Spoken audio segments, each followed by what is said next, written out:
नमस्ते पिले आज आमे तुमर प्रथम गद्य जातीय जीवन विषय पढ़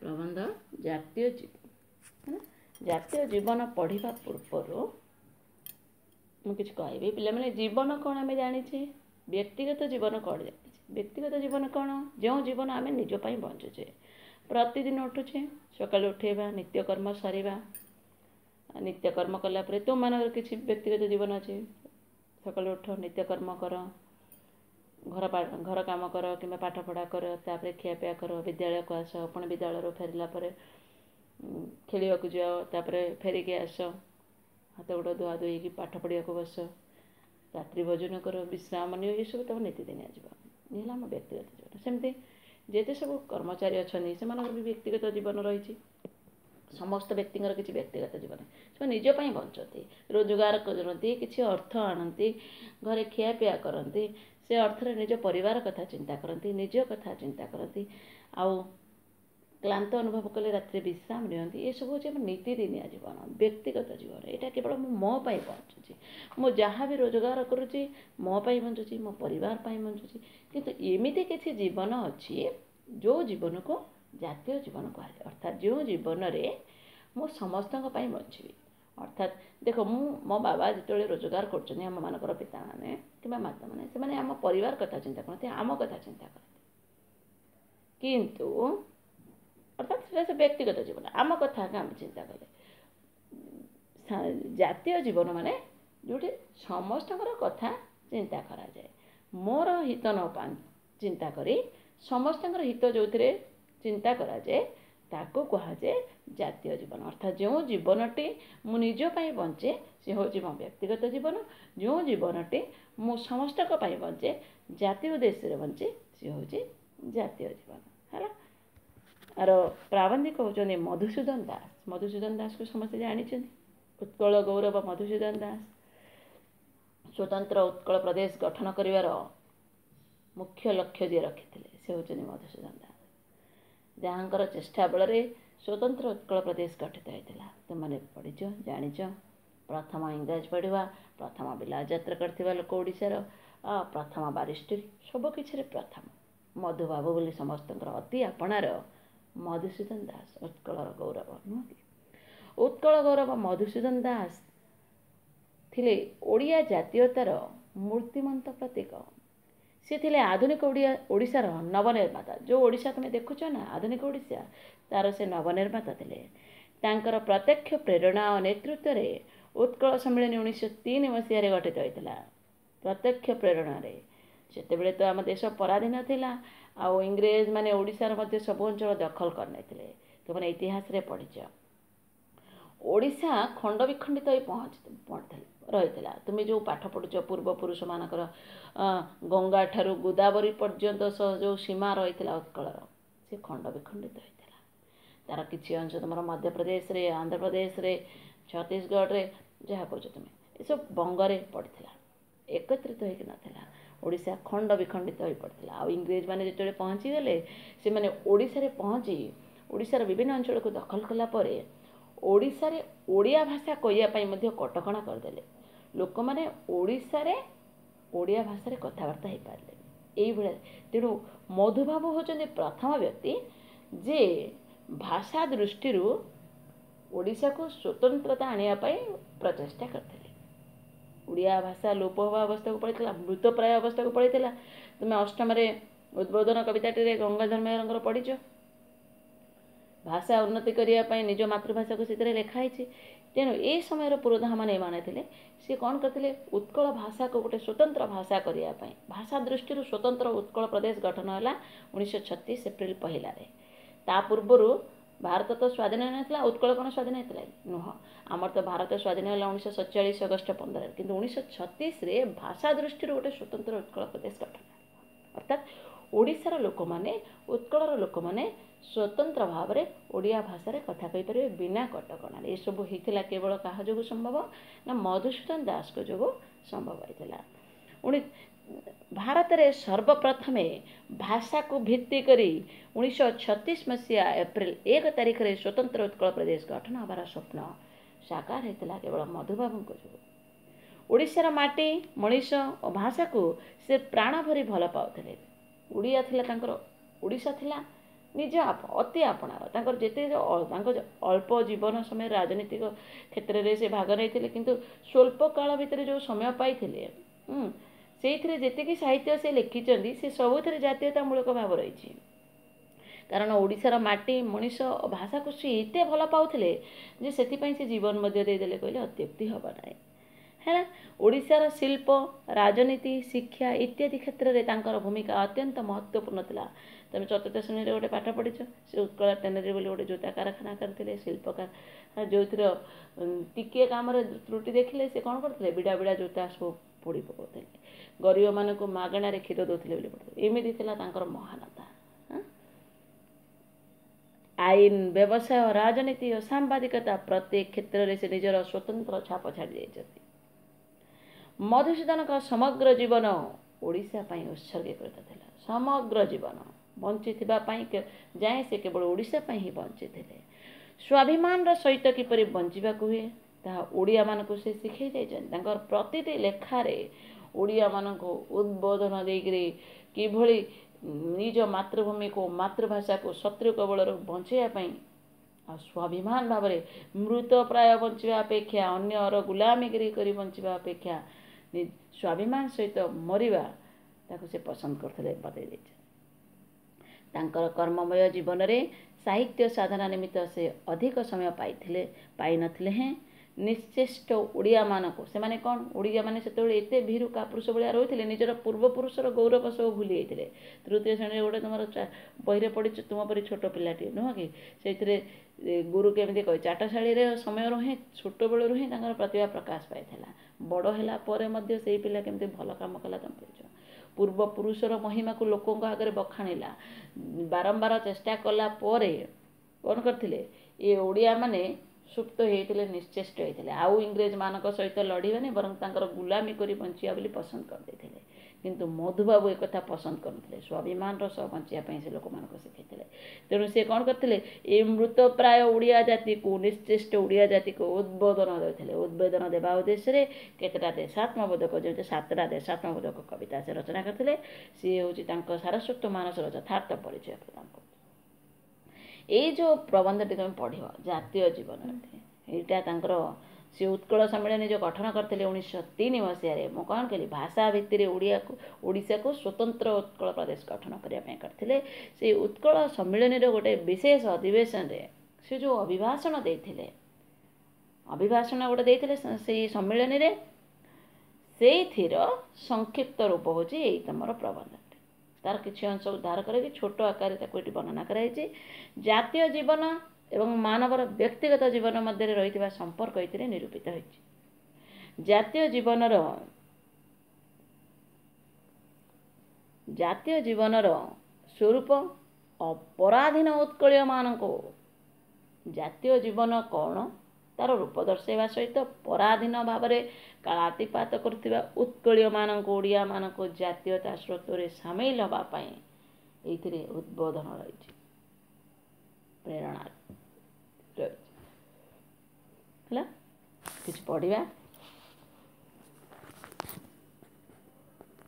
ଆମ୍ଭମାନଙ୍କର ଜାତୀୟ ଜୀବନ ଅଛି କି?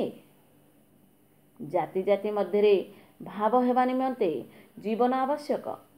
ଆମ୍ଭମାନଙ୍କ ମଧ୍ୟରେ ଯେଉଁ ଜୀବନ ପରିଲକ୍ଷିତ ହୁଏ ତାହା ବ୍ୟକ୍ତିଗତ ଜୀବନ। ଜୀବନ କ୍ଷଣସ୍ଥାୟୀ, ତାହା କାଲି ଶ୍ମଶାନରେ ଶେଷ ହେବ।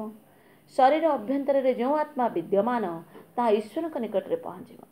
ତେବେ ପାର୍ଥିବ ଜୀବନର ଆକର୍ଷଣୀ ଶକ୍ତି ଅର୍ଥାତ୍ ମୋର ସ୍ତ୍ରୀ, ମୋ ଅପତ୍ୟ, ମୋର ସମ୍ପତ୍ତି ଏବଂ ଭୂତ ପାର୍ଥିବ ଭାବଗୁଡ଼ିକ ମୋତେ ପ୍ରତିକ୍ଷଣ ତଳକୁ ଉଟାରୁଛି।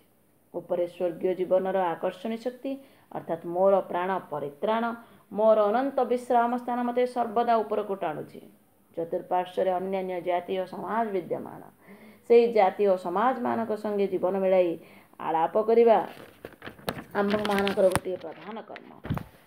ଜାତୀୟ ଜୀବନ ପ୍ରତିଷ୍ଠିତ ହେଲେ ଜାତି ଜାତି ମଧ୍ୟରେ ସଦ୍ଭାବ ହେବ। ଜାତି ଜାତି ମଧ୍ୟରେ ଯେଉଁ ସଦ୍ଭାବ ତହିଁରେ ଉଚ୍ଛେଦ ହେବ ନାହିଁ, କିନ୍ତୁ ବ୍ୟକ୍ତିଗତ ସଦ୍ଭାବ ଚିରସ୍ଥାୟୀ ନୁହେଁ, ତାହା କ୍ଷଣଭଙ୍ଗୁର। କେହି କେହି ଏପରି ବିଚାର କରନ୍ତି ଯେ ଜାତୀୟ ସଦ୍ଭାବ ହେଲେ ବ୍ୟକ୍ତିଗତ ସଦ୍ଭାବ ରହିବ ନାହିଁ। ଏପରି ବିଚାର ଭ୍ରାନ୍ତିମୂଳକ। ଜାତୀୟ ଜୀବନ ପ୍ରତିଷ୍ଠିତ ହେଲେ ସୁଦ୍ଧା ଜାତି ଭିତରେ ବ୍ୟକ୍ତିଗତ ବିବାଦ ସମୂଳେ ଲୋପ ପାଇବା ଅସମ୍ଭବ। ଏପରି କେହି ମନେ କରିବେ ନାହିଁ ଯେ ଉତ୍କଳରେ ଜାତୀୟ ଜୀବନ ପ୍ରତିଷ୍ଠିତ ହୋଇ ତହିଁର ମୂଳଦୁଆ ଦୃଢ଼ ହେଲେ ଆମ୍ଭ ଦେଶରେ ବ୍ୟକ୍ତିଗତ ବିବାଦ ଆଦୌ ରହିବ ନାହିଁ ଓ ଅଦାଲତ ଗୁଡ଼ିକ ଉଠିଯିବ। ବ୍ୟକ୍ତିଗତ ଜୀବନରେ ଅସଦ୍ଭାବ ହେଲେ ସୁଦ୍ଧା ଜାତୀୟ ସଦ୍ଭାବରେ କିଛି ଅଭାବ ଘଟିବ ନାହିଁ। ମୁଁ କୌଣସି ଶିକ୍ଷିତ ଓ ପଦସ୍ଥ ଉତ୍କଳୀୟଙ୍କ ଠାରୁ ତଳଲିଖିତ ମର୍ମରେ ଚିଠି ପାଇଅଛି। କ'ଣ ଚିଠି ଲେଖା ହେଇଛି? ମୋ ସଙ୍ଗେ ଆପଣଙ୍କ ମନ ମିଳିଲା ନାହିଁ, ଅତଏବ ମୁଁ ସମ୍ମିଳନୀରେ କାର୍ଯ୍ୟ କରିପାରିବି ନାହିଁ। ଏଥିର କାରଣ ଆମ୍ଭମାନଙ୍କର ଜାତୀୟ ଜୀବନର ଅଭାବ। ଜାତୀୟ ଜୀବନ ଗଠିତ ହେଲେ ବ୍ୟକ୍ତିଗତ ଭାବରେ ଅସଦ୍ଭାବ ଥିଲେ ସୁଦ୍ଧା ଜାତୀୟ ଅନୁଷ୍ଠାନରେ ସମସ୍ତେ ମିଳିମିଶି କାର୍ଯ୍ୟ କରିପାରିବା, ଏଥିରେ ସନ୍ଦେହ ନାହିଁ। ଉଦାହରଣ ଯେଉଁଟା ଦେଇଛନ୍ତି ପରେ ପଢ଼ିବା, ବର୍ତ୍ତମାନ ଅର୍ଥ ଦେଖିବା।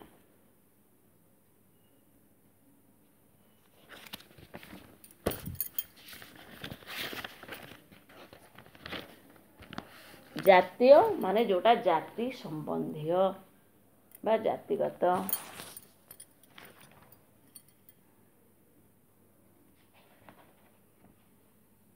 ପରିଲକ୍ଷିତ ମାନେ ଦୃଷ୍ଟିଗୋଚର, ଦେଖାଯାଏ। କ୍ଷଣସ୍ଥାୟୀ ଯାହା ଅଳ୍ପ ସମୟ ରୁହେ ତାକୁ କହୁଛନ୍ତି କ୍ଷଣସ୍ଥାୟୀ। କ୍ଷଣ ମାନେ ଅଳ୍ପ, ଯେଉଁଟା ସ୍ଥାୟୀ ନୁହେଁ, ଅସ୍ଥାୟୀ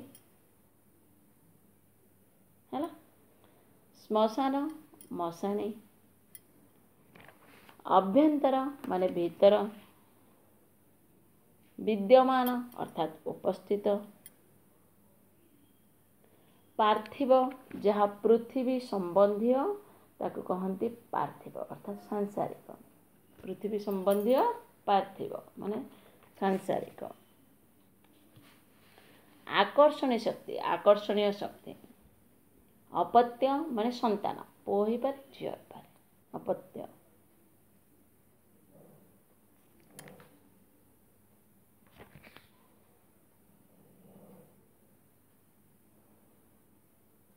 ହେଲା। ସ୍ୱର୍ଗୀୟ ଯାହା ସ୍ୱର୍ଗ ସମ୍ବନ୍ଧୀୟ। ପରିତ୍ରାଣ ମାନେ ଉଦ୍ଧାର। ଅନନ୍ତ ନାହିଁ ଅନ୍ତ ଯାହାର ଅନନ୍ତ ନୁହେଁ କି? ନିଷେଧାର୍ଥକ ବହୁବ୍ରୀହି ସମାସ।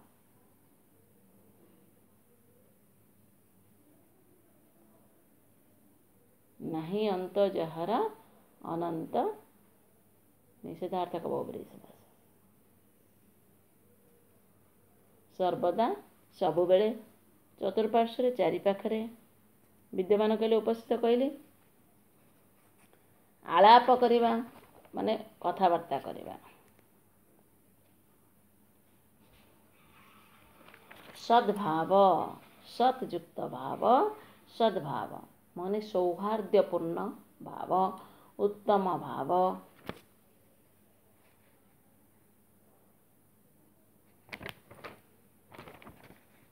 ଉଚ୍ଛେଦ ମାନେ ଶେଷ।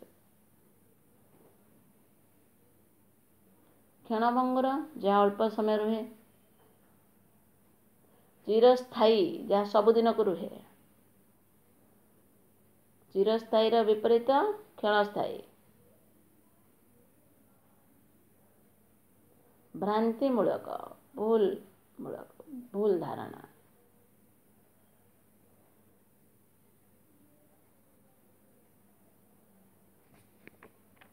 ସମୂଳେ ମାନେ ମୂଳ ସହିତ ବା ସମ୍ପୂର୍ଣ୍ଣ ଭାବରେ।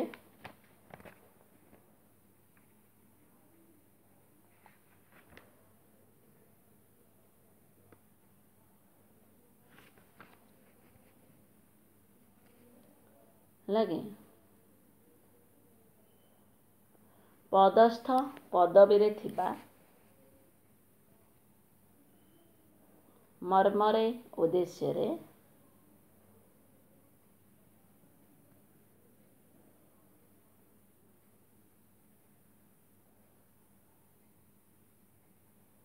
ଏତିକି ରଖିବା। ବର୍ତ୍ତମାନ ପଢ଼ିବା। ଯଦି କିଛି ଅବୁଝା ରହିଯାଉଛି ମୋତେ ପଚାରିପାରିବ।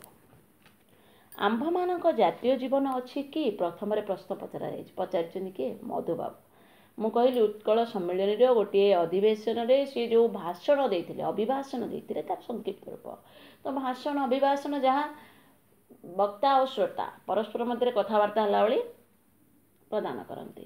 ତ କହୁଛନ୍ତି କ'ଣ, ଆମ୍ଭମାନଙ୍କର ଜାତୀୟ ଜୀବନ ଅଛି କି? ଆରେ ଜାତୀୟ ଜୀବନ ଯଦି ଥାଆନ୍ତା ଆମେ ଜାତି ପାଇଁ କାର୍ଯ୍ୟ କରନ୍ତେ। ଧରିନିଅ ଏଇ ଯେଉଁ ସଭା ହେଉଥିଲା ଉତ୍କଳ ସମ୍ମିଳନୀ ସଭା, ଏଇଥିର ମୁଖ୍ୟ ଲକ୍ଷ୍ୟ ଥିଲା ସ୍ୱତନ୍ତ୍ର ଉତ୍କଳ ପ୍ରଦେଶ ଗଠନ କରିବା।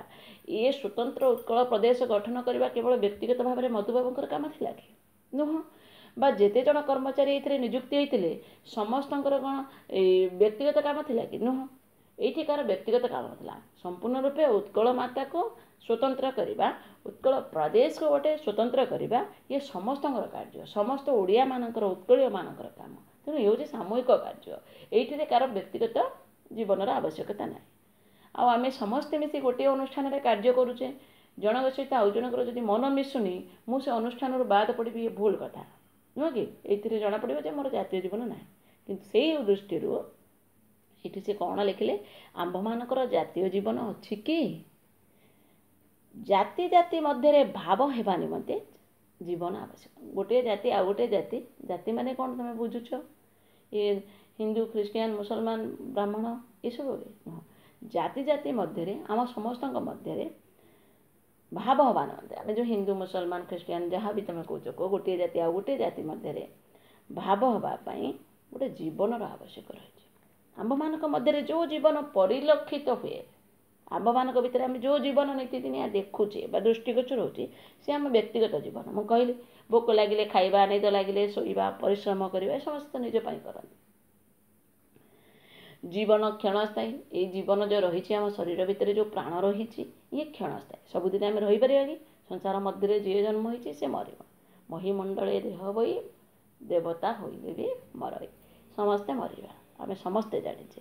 ତେଣୁ ଏଇ ଯେଉଁ ଜୀବନ ଦେଖୁଛେ ଆମେ, ଦୃଷ୍ଟିଗୋଚର ହେଉଛି, ଇଏ କ୍ଷଣସ୍ଥାୟୀ। ଆଜି ଅଛେ କାଲି ନଥାଇପାରେ, ତାହା କାଲି ଶ୍ମଶାନରେ ଶେଷ ହେବ। ଏଇ ଶରୀର, ମାଟିର ଶରୀର, କାଲି ଯାଇ ମାଟିରେ ମିଶିବ, ପଞ୍ଚଭୂତରେ ଲୀନ ହୋଇଯିବ, ଶ୍ମଶାନରେ ଯାଇ ଶେଷ ହେବ। ଶରୀରର ଅଭ୍ୟନ୍ତରରେ ଯେଉଁ ଆତ୍ମା ବିଦ୍ୟମାନ, ଆମେ ସମସ୍ତେ ଜାଣୁଛେ ଆମ ଗୋଟେ ଆତ୍ମା ରହିଛି, ନୁହେଁ କି? ପରମାତ୍ମାଙ୍କର ଅଂଶ ବିଶେଷ ସେ ଆତ୍ମା। ତେଣୁ ଶରୀର ଅଭ୍ୟନ୍ତର ଭିତରେ ଯେଉଁ ଆତ୍ମା ବିଦ୍ୟମାନ କରିଛି, ଉପସ୍ଥିତ ଅଛି, ସେ ଈଶ୍ୱରଙ୍କ ନିକଟରେ ପହଞ୍ଚିବ। ଯେତେବେଳେ ଆମର ପିଣ୍ଡରୁ ପ୍ରାଣ ଛାଡ଼ିଯିବ, ସେତେବେଳେ ଆତ୍ମା ଯାଇ ପରମାତ୍ମାଙ୍କ ନିକଟରେ, ଈଶ୍ୱରଙ୍କ ନିକଟରେ ପହଞ୍ଚିଯିବ। ଯେଉଁଠି ତା'ର ପ୍ରକୃତ ଘର, ସେଇଠି ଯାଇ ପହଞ୍ଚିବ। ତ ଅଭ୍ୟନ୍ତର ଭିତରେ ଯେଉଁ ଆତ୍ମା ବିଦ୍ୟମାନ ଅଛି, ଆମ ଶରୀରରୁ ପ୍ରାଣ ଛାଡ଼ିଗଲା ପରେ ସେଇ ଆତ୍ମା ଯାଇ ଈଶ୍ୱରଙ୍କ ନିକଟରେ ପହଞ୍ଚିବ।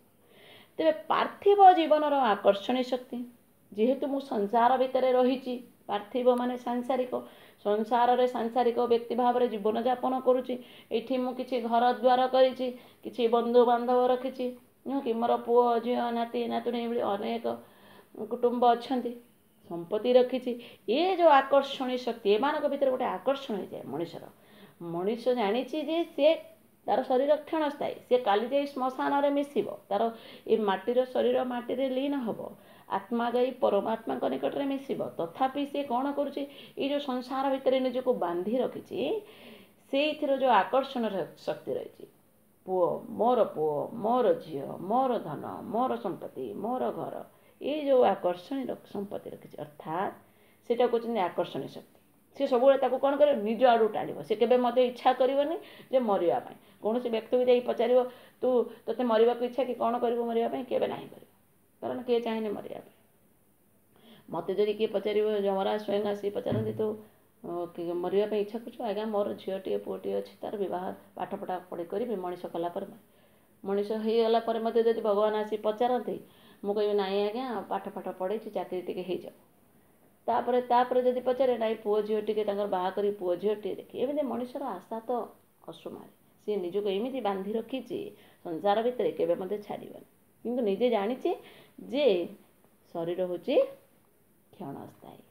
ये जो आकर्षणी शक्ति रही अर्थात मोर स्त्री मो अपत्य मोर संपत्ति ये भूत पार्थिव भाव गुड़िक ये पृथ्वी संबंधी भाव गुड़िक मते कौन करछि प्रतिक्षण तल को ओटारिक रखी मत आ मोर प्रकृत स्थान को जीवाक दौन मत से भीतर संसार भितर बांधिकी रखापी टाणुछि। उपरे कौन अच्छी उपरे स्वर्गीय जीवन आकर्षणी शक्ति रही उपरे गले स्वर्गीय आनंद मोर प्रकृत घर से जेहेतु मोर आत्मा जो आसी परमात्मा अंश विशेष स्वर्गीय जीवन आकर्षणी शक्ति अर्थात मोर प्राण कौन चाहूँगी परित्राण चाहूँ उद्धार चाहूँ तार प्रकृत स्थान जा पहुँचापी चाहूँ मोर अनंत विश्राम स्थान जो विश्राम ने के उठबी नहीं मोर अनंत विश्राम स्थान मत सदा सर्वदा ऊपर को टाणुची। ये जो ये पटे पार्थिव शक्ति गुड़िक पार्थिव शक्तिर जो आकर्षणी शक्ति तल को टारुची सेपटे स्वर्गीय शक्तिर जो आकर्षणी शक्ति स्वर्गीय जीवन जो आकर्षण से ऊपर को टाणुची सदा सर्वदा टणा ओटरा लगी रही। यह बाद चतुर्पार्श्व अन्य जाति और समाज मध्य विद्यमान मो समाज रे रोची या छड़ा ये तो गला मोर निज कथा यह सब बाद चतुर्पार्श्व अन्य जाति और समाज विराजमान कर जाति और समाज मानक संगे जीवन मिलाई आलाप करवा आंभ मानकर गोटे प्रधान जेहेतु मो समाज रे बास करछि गोटे सामाजिक प्राणी मो चारि पाखरे अन्य जाति अच्छी अन्य केतेक समाज अच्छी मुझे पाद मिले कथबार्ता करी सद्भावपूर्ण व्यवहार कर चलवा आवश्यक प्रधान कर्म। जातीय जीवन प्रतिष्ठित हेले जाति जाति मध्य सद्भाव एवं सीना मो घरे रोची मोर परिवार अच्छी अपत्य अच्छा संतान अच्छा से सहित तो निश्चित भल व्यवहार करुँच मो चारि पाखे जो जाति गुड़िक विद्यमान जो समाज रही सहित मत सद्भावपूर्ण व्यवहार करा पड़ो हेले केतेबेले हम जो जातीय जीवन प्रतिष्ठित हो जाति जाति भितर सद्भाव से जाति जाति मध्य जो सद्भाव तैर उच्छेद हे ना थे जदि जाति जाति भितर सद्भाव उपजीगला उत्पन्न है तार के शेष हे उच्छेद किंतु व्यक्तिगत सद्भाव चिरस्थायी मो व्यक्तिगत चिंताधारा नहीं जदि जनक सहित संपर्क रखुची सी चिरस्थायी नुहे सी आज अच्छी काली तार मोर मन मिलानी क्षणस्थायी हो क्षण कहीं कहीं एपरी विचार करती जे जातीय सद्भाव हेले व्यक्तिगत असद्भाव रही ये पूरा भूल कथा समस्ते एवं धरिनी उत्कल माता कार्य करने स्वाधीनता संग्राम में भाग ने केते लोक किंतु से कार मन क्या मिशु ना समस्ते चाहते भारत मातार भारत माता को स्वाधीन करा कि एमती केते लोक थे किए हिंसावादी किए अहिंसावादी थे जनकर मन आउ जन गोटे मिलू नाला तेणु आम कहीपरानी जे जाति जाति भितर बा जातीय भाव सृष्टि हेले जातीय सद्भाव सृष्टि हेले व्यक्तिगत असद्भाव रही भूल कथा है कई कई पर विचार करते जे जातीय सद्भाव हेले व्यक्तिगत असद्भाव रही ये संपूर्ण रूपे भूल एपरी विचार मध्य भ्रांतिमूलक जातीय जीवन प्रतिष्ठित हेले सुद्धा जाति भितर व्यक्तिगत विवाद समूले लोप पाइबा नहीं।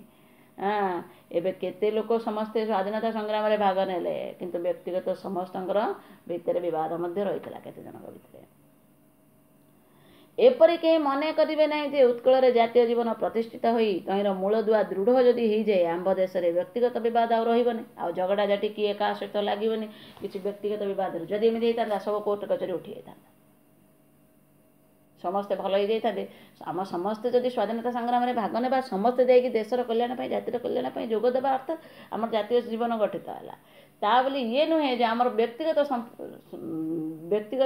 सब जो विवाद रही लोप पाई ये भूल कथा व्यक्तिगत विवाद गोटे जगार जातीय जीवन गोटे नुह कि जदि आम ये विचार करुचे जे उत्कल जातीय जीवन प्रतिष्ठित मूल दुआ जदि पुनाद जदि दृढ़ हो गला फाउंडेशन स्ट्रांग हो गला ताले आम देशर व्यक्तिगत विवाद रही अदालत गुटे उठी एक भूल कथा व्यक्तिगत जीवन में असद्भाव हेले सुद्धा जातीय सद्भाव किसी अभाव घटे व्यक्तिगत जीवन में धरी नियंतु गोटे अनुष्ठान में दुई जन केते समस्त केते जन कर्मचारी काम करती गोटे जन सहित आउ गोटे जनकर मन मिशुनी बोली समस्त कौन अनुष्ठान बाहरी पड़ते से भीतर समस्त अनुष्ठान कार्य करती नुह कि व्यक्तिगत जीवन में असद्भाव हेले सुद्धा जातीय सद्भाव किसी अभाव घटे समस्ते मिलमिशिक सभा कार्य जोग दियंती सब काम करती जातीय जीवन अलग व्यक्तिगत जीवन अलग କିନ୍ତୁ ଏଇଠି ଇଏ କାହିଁକି ଏଇଭଳିଆ ଉଦାହରଣ ମଧୁବାବୁ ରଖିଲେ? ଯେହେତୁ ମଧୁବାବୁ ମୁଁ କହିଲି ଏଇଟା ଉତ୍କଳ ସମ୍ମିଳନୀର ଗୋଟେ ଅଧିବେଶନରେ ଗୋଟେ ଅଭିଭାଷଣ ଦେଉଛନ୍ତି। ଉତ୍କଳ ସମ୍ମିଳନୀରେ କେତେ ଜଣ କର୍ମଚାରୀ କାମ କରୁଥିଲେ, ଓଡ଼ିଶାର କେତେ ଲୋକ ଯୋଗ ଦେଇଥିଲେ, କିନ୍ତୁ ସେ ଭିତରୁ ସେ ଗୋଟେ ଲୋକଙ୍କଠୁ ଏମିତି ଗୋଟେ ଚିଠି ପାଇଲେ ସମସ୍ତେ ଉତ୍କଳ ମାତାର ସ୍ୱତନ୍ତ୍ରତା ପାଇଁ କାମ କରୁଛନ୍ତି। ଏଠି ମଧୁସୂଦନ ବାବୁଙ୍କର କିଛି ବ୍ୟକ୍ତିଗତ କାମ ନଥିଲା କି ଯେଉଁ ଲୋକମାନେ ତାଙ୍କ ପାଖକୁ ଯେଉଁ ଲୋକଟି ତାଙ୍କ ପାଖକୁ ଚିଠିଟିଏ ଲେଖିଥିଲା ତାର କିଛି ବ୍ୟକ୍ତିଗତ କାମ ନଥିଲା। ସମସ୍ତଙ୍କର ଗୋଟିଏ ସ୍ୱାର୍ଥ ଥିଲା ଯେ ଉତ୍କଳ ମାତାକୁ ସ୍ୱତନ୍ତ୍ର କରିବା। କିନ୍ତୁ ଏଇଠି ସେ ଗୋଟେ ଚିଠି ପାଇଲେ ଯେ ତମ ସହିତ ମୋ ମନ ମିଶୁନି, ମୁଁ ଆଉ କାମ କରିବିନି ତମ ପାଖରେ। ଆରେ ମୋର କାମ କ'ଣ ଏଠି? ମୋର ବ୍ୟକ୍ତିଗତ କାମ କ'ଣ? ଆମେ ଆମ ଓଡ଼ିଶାକୁ ଉତ୍କଳକୁ ସ୍ୱତନ୍ତ୍ରତା କରିବା ପାଇଁ କାମ କରୁଛୁ। ଇଏ ଆମ ଜାତି କଥା, ଏଇଟା ଆମ ଜାତୀୟ ଜୀବନ। ଆ ସହିତ ବ୍ୟକ୍ତିଗତ ଜୀବନର କିଛି ସମ୍ପର୍କ ନାହିଁ। ମୋ ସହିତ ଯଦି ତୁମ ମନ ମିଶୁନି ମୋ ସହିତ କଥା ନ ହେଇପାର, କିନ୍ତୁ ଦେଶ ପାଇଁ ଜାତି ପାଇଁ କାମ କରିବା ସମ୍ପୂର୍ଣ୍ଣ ରୂପେ ଅଲଗା। ତେଣୁ ସେ କ'ଣ କହିଲେ? ମୁଁ କୌଣସି ଶିକ୍ଷିତ ଓ ପଦସ୍ଥ ଉତ୍କଳୀୟଙ୍କ ଠାରୁ ତଳ ଲିଖିତ ମର୍ମରେ ଚିଠି ପାଇ, ମୁଁ ଗୋଟେ କୌଣସି ଶିକ୍ଷିତ ବ୍ୟକ୍ତି ଆଉ ପଦସ୍ଥ ଗୋଟେ ପଦବୀରେ ଥିବା ବ୍ୟକ୍ତି ଉତ୍କଳୀୟଙ୍କ ଠାରୁ ଏମିତି ଗୋଟେ ଚିଠି ପାଇଛି। ସେଥିରେ କ'ଣ ଲେଖା ହେଇଛି?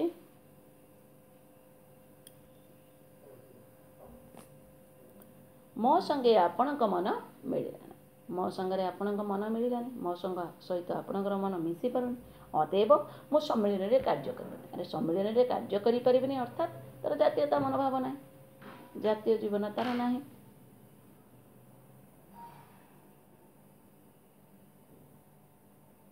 ହେଲା, ଏଥିର କାରଣ ଆମ୍ଭମାନଙ୍କର ଜାତୀୟ ଜୀବନର ଅଭାବ। କାରଣ କ'ଣ? ଯେ ଆମମାନଙ୍କର ଜାତୀୟ ଜୀବନ ନାହିଁ। ଯଦି ଜାତୀୟ ଜୀବନ ଥାଆନ୍ତା ତାହେଲେ ବ୍ୟକ୍ତିଗତ ଭାବରେ ମଧୁବାବୁଙ୍କ ସହିତ ସେଇ ଲୋକର ଅପଡ଼ ହେଲେ ମଧ୍ୟ ବା କିଛି ମନ ନ ମିଶିଲେ ମଧ୍ୟ ସେ ଦେଶ ପାଇଁ ଜାତି ପାଇଁ କାମ କରନ୍ତି। ଯେହେତୁ ତାଙ୍କର ଜାତୀୟ ଜୀବନ ନାହିଁ, ଏଇଭଳି କେତେ ଲୋକଙ୍କର ଜାତୀୟ ଜୀବନ ନାହିଁ, ତେଣୁ ସେମାନେ କ'ଣ କଲେ? ସେଇଥିରେ କାର୍ଯ୍ୟ କରିବେ ନାହିଁ ବୋଲି କହିଲେ। ଜାତୀୟ ଜୀବନ ଗଠିତ ହେଲେ ବ୍ୟକ୍ତିଗତ ଭାବରେ ଅସଦ୍ଭାବ ଥିଲେ ସୁଦ୍ଧା ଜାତୀୟ ଅନୁଷ୍ଠାନରେ ସମସ୍ତେ ମିଳିମିଶି କାର୍ଯ୍ୟ କରନ୍ତି। ଧରିନିଅ ଗୋଟେ ସ୍କୁଲ ଉଦାହରଣ, ସେଇଥିରେ କେତେ କର୍ମଚାରୀ କାମ କରନ୍ତି, ସେଠି ପ୍ରଧାନାଚାର୍ଯ୍ୟ ଅଛନ୍ତି। ଧରିନିଅ ମୁଁ ଯଦି କହିବି ବ୍ୟକ୍ତିଗତ ଭାବରେ ପ୍ରଧାନାଚାର୍ଯ୍ୟଙ୍କ ସହିତ ମୋର କିଛି ପଡ଼ୁନି, ମୁଁ ଆଉ କାଲିଠୁ ତାଙ୍କୁ ଗୁରୁଜୀଙ୍କୁ କହିଦେବି ପ୍ରଧାନାଚାର୍ଯ୍ୟଙ୍କୁ ଯେ ମୁଁ କାଲିଠୁ ଆପଣଙ୍କ ବିଦ୍ୟାଳୟକୁ ଆସିବି, ଅର୍ଥାତ୍ ମୋର ଜାତୀୟ ଜୀବନର ଅଭାବ। ବ୍ୟକ୍ତିଗତ ଭାବରେ ମୋର ତାଙ୍କ ସହିତ ବିବାଦ ଥିଲେ ମଧ୍ୟ ମୁଁ ଯେହେତୁ ଜାତୀୟ ଅନୁଷ୍ଠାନରେ କାର୍ଯ୍ୟ କରୁଛି, ଶିଶୁମାନଙ୍କର ମଙ୍ଗଳ ପାଇଁ କାର୍ଯ୍ୟ କରୁଛି, ତେଣୁ ମୋର ଉଚିତ କର୍ତ୍ତବ୍ୟ କ'ଣ? ଶିକ୍ଷାଦାନ କରିବା। ଶିକ୍ଷାଦାନ କରିବା ପାଇଁ ମୁଁ ଯିବି, ଅର୍ଥାତ୍ ମୁଁ ବୁଝିବି ଯେ ମୋର ଜାତୀୟ ଜୀବନ ଅଛି। ତେଣୁ ଜାତୀୟ ଜୀବନ ଗଠିତ ହେଲେ ବ୍ୟକ୍ତିଗତ ଭାବରେ ଯଦି ଅସଦ୍ଭାବ ଥିବ ମଧ୍ୟ ଜାତୀୟ ଅନୁଷ୍ଠାନରେ ସମସ୍ତେ ମିଳିମିଶି କାର୍ଯ୍ୟ କରିବେ। ବ୍ୟକ୍ତିଗତ ଭାବରେ କଥା ନ ହେଇପାର, କିନ୍ତୁ ଅନୁଷ୍ଠାନରେ ସମସ୍ତେ କ'ଣ କରିବେ? ମିଳିମିଶି କାର୍ଯ୍ୟ କରିପାରିବେ। ଏଇଠି ଉତ୍କଳ ସମ୍ମିଳନୀରେ ସେ କହିବାର ଉଦ୍ଦେଶ୍ୟ ସ୍ୱତନ୍ତ୍ର ଉତ୍କଳ ପ୍ରଦେଶ ଗଠନ କରିବା କେବଳ ବ୍ୟକ୍ତିଗତ ଭାବରେ ମଧୁବାବୁଙ୍କର କିଛି ଲାଭ ନଥିଲା, କିଛି ସ୍ୱାର୍ଥ ନଥିଲା, କିଛି କାର୍ଯ୍ୟ ନଥିଲା। ଏଇଟା ଜାତିର ଉନ୍ନତି ପାଇଁ ସେ କରୁଥିଲେ। ଏଇଥିରେ ଯେଉଁ ଲୋକମାନେ ଲେଖିଲେ ଯେ ମଧୁବାବୁଙ୍କ ସହିତ ମୋର ମନ ମିଳିଲାନି, ତେଣୁ ମୁଁ ତୁମ ସହିତ କାର୍ଯ୍ୟରେ ଯୋଗ ଦେବିନି, ଏଇଥିର ସେ କ'ଣ ସିଦ୍ଧାନ୍ତରେ ପହଞ୍ଚିଲେ? ଯେ ସେମାନଙ୍କର ଜାତୀୟ ଜୀବନ ନାହିଁ। ଯଦି ଜାତୀୟ ଜୀବନ ଥାଆନ୍ତା, ବ୍ୟକ୍ତିଗତ ଭାବରେ ମଧୁବାବୁଙ୍କ ସହିତ ତାଙ୍କର ବିବାଦ ଥିଲେ ମଧ୍ୟ ସେମାନେ ମିଳିମିଶି ଜାତୀୟ ଅନୁଷ୍ଠାନରେ କାର୍ଯ୍ୟ କରନ୍ତେ। ହେଲା, ଏଠାରେ ଆପଣମାନଙ୍କୁ ଗୋଟେ ଉଦାହରଣ ଦେବି। ସେ ଉଦାହରଣଟା ଆପଣମାନେ ନେକ୍ସଟ କାଳାଂଶରେ ପଢ଼ିବ, କାରଣ ପାରାଗ୍ରାଫ ବହୁତ ବଡ଼ ଅଛି। ଆଜି ପାଇଁ ଏତିକି। ଉଦାହରଣଟା ଆର କ୍ଲାସ୍ରେ ପଢ଼ିବା ଆମେ। ଆଉ ଆସନ୍ତାକାଲି ହେବ କହିଲେ ମୁଁ ତୁମର ଗୋଟେ କାଳାଂଶ ନେବି। ତୁମମାନେ ଆର ପ୍ରଶ୍ନ ଉତ୍ତର ଲେଖିବ। କିଛି ପ୍ରଶ୍ନ ଉତ୍ତର ମୁଁ ତୁମମାନଙ୍କ ପାଇଁ ରଖିବି।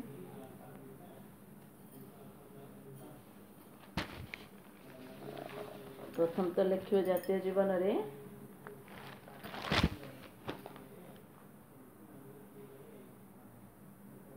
ଉତ୍କଳ ସମ୍ମିଳନୀ କେବେ ଗଠିତ ହୋଇଥିଲା?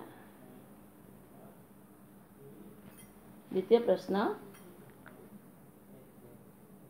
କେଉଁ ଜୀବନର ଆକର୍ଷଣୀ ଶକ୍ତି ଆମକୁ ତଳକୁ ଉଠାଉଛି? ତୃତୀୟ ପ୍ରଶ୍ନ, କେଉଁ ଜୀବନର ଆକର୍ଷଣୀ ଶକ୍ତି ଆମକୁ ଉପରକୁ ଟାଣୁଛି? ଚତୁର୍ଥ ପ୍ରଶ୍ନ, କେଉଁ ସଦ୍ଭାବ ଚିରସ୍ଥାୟୀ ନୁହେଁ?